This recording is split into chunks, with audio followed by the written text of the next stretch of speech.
There is another type of ramen called Tsukemen. The noodle is a little thicker and it's usually served cold, and you will dip in a hot broth. Unlike ramen, the noodle is not sitting on the soup. You will take it off a plate and dip it in the broth. The noodle is served separated with the soup. You dip the noodle into the soup like soba noodle, but it's a little different in terms of the broth. This style is not as popular as ramen, but I feel like it's getting very popular. Sometimes if you go to a restaurant, the broth is different and they get creative. A lot of ramen restaurants will have tsukemen on their menu, so if you like ramen, you should give it a try. Or try making this recipe at home.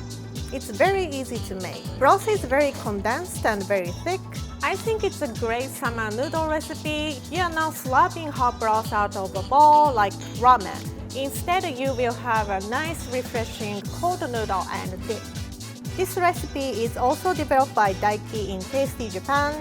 Most of the ramen recipes are developed by him because he loves noodles so much. This is a different type of ramen, but if you love noodles and you love ramen, I'm sure you will love this.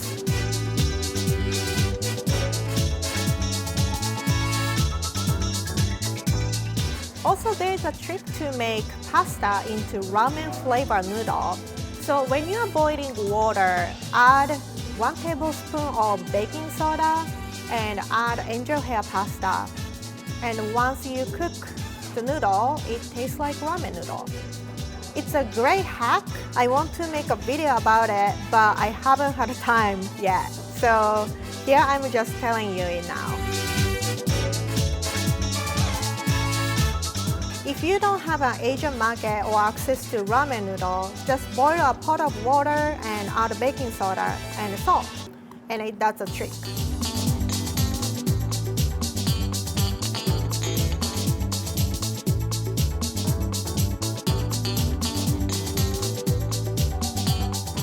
The last time I had a tsukemen, it was Haneda Airport in Tokyo, and when I went to Madrid, they had hamon on the airport food court.